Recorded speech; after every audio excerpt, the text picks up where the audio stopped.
Marvel comics के followers को 17 दिसंबर का बेसब्री से इंतजार है। मार्वल कॉमिक्स के दीवानों को लगता है हर दिन बहुत ही भारी महसूस हो रहा है, पर आखिर ऐसा है क्या कि सब लोग इतने बेसब्र हो रहे हैं? इसके पीछे वजह है स्पाइडरमैन की आने वाली नई फिल्म स्पाइडरमैन नो वे होम।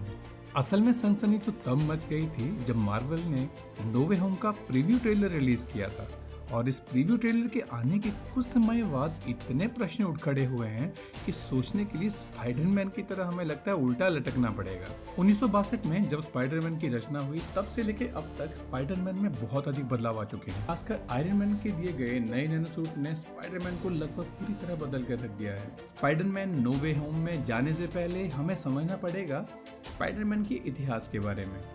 स्पाइडरमैन 2002 में पहली बार एक नए रूप में सामने आया।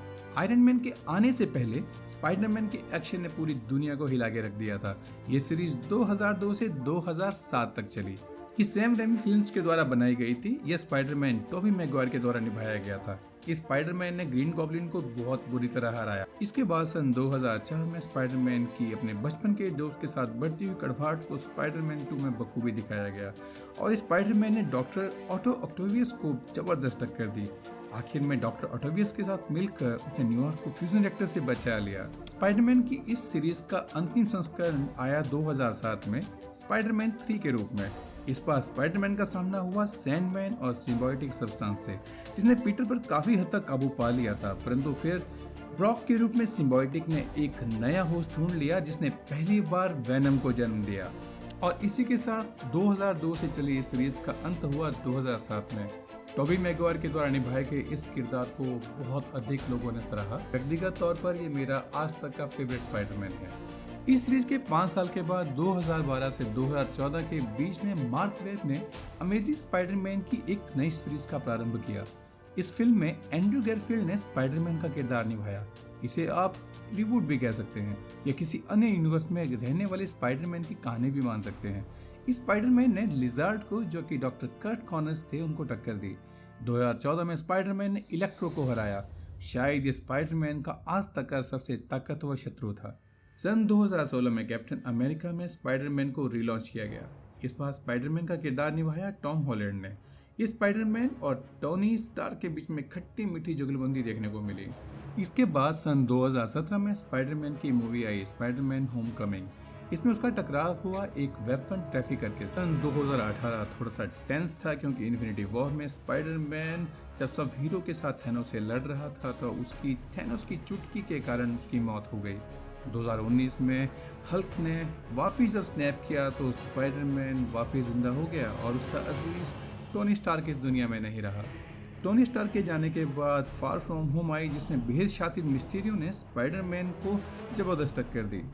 अब सन 2021 में स्पाइडरमैन नो वे होम आ रही है, जिससे ठीक पहले वेनम 2 भी रिलीज हो चुकी है, जिसके पोस्ट क्रेडिट सीन में वेनम को टॉम हॉलैंड वाले यूनिवर्स में दिखाया जाता है। यहाँ गौर फरमाने वाली बात यह है कि टोनी मैगवायर वेनम का सामना पहले ही कर चुका है, और डॉक्टर ऑक्टेवियस, ग्रीन गॉब्लिन सब पहले ही स्पाइडरमैन के विलेन हैं। डॉक्टर स्ट्रेंज टॉम हॉलैंड के यूनिवर्स से जुड़ा हुआ है, और ये वही यूनिवर्स है जिसके आधार पर लॉकी सीरीज बनी हुई है, जिसमें सभी टाइमलाइन और यूनिवर्सिटीज को कंट्रोल करने वाले कैंग द कंकरर को टाइम वॉइड के मेन कैरेक्टर में दिखाया गया है। लॉकी सीरीज में लॉकी के फीमेल वर्जन ने इस कैंग द कंकरर के वर्जन को मार तो दिया, लेकिन उसी समय यूनिवर्स की सभी टाइमलाइंस का टकराव निश्चित हो चुका था। अब क्योंकि डॉक्टर स्ट्रेंज समय को कंट्रोल कर सकते हैं, तो उन्होंने शायद टाइमलाइन को ठीक करने का प्रयास किया होगा, जिससे चीजें ठीक होने के बजाय और खराब होती चली गई। इसी ही एक और मूवी जो अभी आई थी शैंग-ची, उसके आखिरी सीन्स में डॉक्टर स्ट्रेंज के साथ ही वॉन्ग को दिखाया गया है, जो कि शैंग-ची को अपने साथ लेने के लिए आता है किसी महायुद्ध की शुरुआत के विषय में कहकर। वो इन सब चीज़ों को देखकर यही लगता है कि सभी स्पाइडरमैन डॉक्टर स्ट्रेंज की हेल्प करने की कोशिश कर रहे हैं, पर इतना तय है कि इस बार संकट थैनोस से काफ़ी गुना बड़ा है, और यह कहानी मल्टीवर्स के टकराव के नतीजों का सिर्फ ट्रेलर होगी। असली लड़ाई डॉक्टर स्ट्रेंज के मल्टीवर्स मैडनेस में देखने को मिलेगी। वैसे ये सब मेरी थ्योरी है, देखते हैं कि सच्चाई के कितने पास पहुंच पाती है, क्योंकि मुझे खुद इंतजार है 17 दिसंबर का। एक और सवाल जो सबके मन में घूम रहा है कि क्या तीनों स्पाइडरमैन इस फिल्म का हिस्सा रहेंगे, तो मुझे लगता है हाँ। ये सब मेरे थॉट्स और मेरी थ्योरीज हैं। मैं जानना चाहूँगा कि आपको क्या लगता है कि इस फिल्म में क्या होने वाला है। आप अपने विचार रखिए कमेंट बॉक्स में, मैं वेट करूँगा आप सबके थॉट्स का। Thank you so much.